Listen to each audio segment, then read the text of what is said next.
Here's a feature on a 21-year-old female youth ambassador who is spearheading a youth development program in Region 5. More in this report. 21-year-old Seeta Dalloo, who hails from the village of Clermont on the west bank of Berbice, is a final-year social work student pursuing her bachelor's degree at the University of Guyana Berbice campus, and she is also a social services officer attached to the Child Care Protection Agency. For a young person, that sounds like a lot. But this young lady still finds the time to roll out a youth development program that is executed on the weekends. When questioned about what prompted her to implement this program, this is what she said. I've lived in Trinidad for a period of 3 years with my parents, and living there I was exposed to a number of extracurricular activities such as martial arts, and I did dance and music and so on. And so I feel like these extracurricular activities would have molded me into the person that I am, would have equipped me with the skills that I have to be an advocate and to be outspoken. When I came back to Guyana, I realized, especially in this community, that the children don't have these opportunities available to them. She started a youth development program in November of 2020 and related what the response has been like from the children and the community at large. Children are very excited. They're always eager to be a part of the program. They're really adapting and really absorbing the information and the knowledge that is given to them. I see a lot of change, and one thing that I've recognized in this community especially is that certain social issues are very taboo. You don't have a lot of talk about them. You don't have a lot of sensitivity happening in the community, and the fact that we're raising this awareness with these children, it's raising conversation, not just among the children, but among the older folks.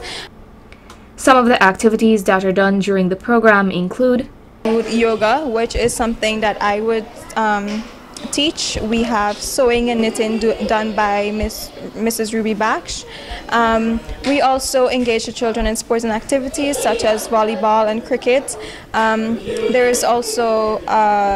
We also engage them in literacy learning and also their academic work. We ensure that they're up to date and they receive the help that they need in their academic learning. In addition, we also have special sessions whereby collaboration is done, networking is done with persons outside of Clermont who I know are skilled in different areas and would be able to offer some sessions to these children. For example, we would have recently had a STEM session done with a member from STEM where he did a robotics session actually.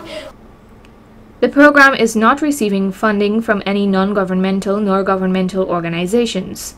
All resources were donated by members of the community. Ms. Dalloo went on to share the challenges that she is currently encountering. The expansion has brought forward a need for more resources, which is a bit lacking. We do not have a steady resource in terms of furniture. I mean, to cater for the growth of this program and the intake of children. On a more personal note, she also said, finding me time, I should say.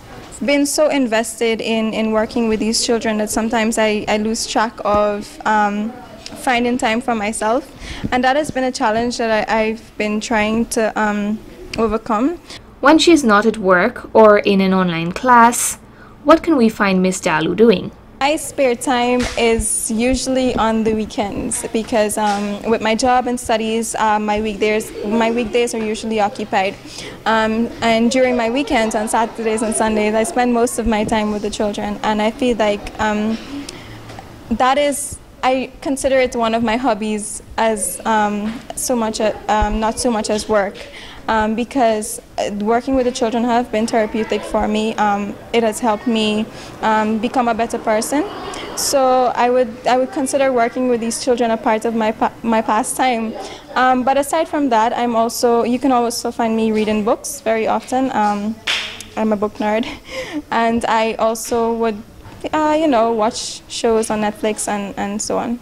Through it all, she has been grounded by all of the struggles by her support system that comprises of the following persons: I would say my family has been one of my strongest support systems, and also I could not have done this without the support of these children and the young people standing behind me. There are a few other persons in the community. I must mention Ruby Baksh. She has been one of those very influential person in my life. Long term, this is her vision for the program. I want to ensure that the project is sustainable and is able to last for a very long time in this community. And in doing so, my plan is to work with the young people in this community that are interested and that are engaged to mold them into becoming individuals that can continue this project and continue to be mentors to these young children coming up. So ultimately, I want to ensure that this program remains in Blairmont and continues to grow and flourish for the benefit of the children. She went on to share her short-term goals. We're hoping that in the near future we will be collaborating with the Board of Industrial Training to implement some programs in the community, vocational training programs, skills training programs in the community, to better equip young people and teenagers with the skills needed to become their own bosses, start small businesses, or even join the workforce. Any contribution can significantly assist the youth development program. I welcome collaboration with everybody and anybody, as long as you have something that you would like to offer and that you would like to share with these children and myself even. I welcome it, and I urge you to reach out, and I will definitely make the accommodations to welcome you. You can reach out to me on Facebook. My Facebook name is Seeta Dalloo. And also you can contact me on WhatsApp.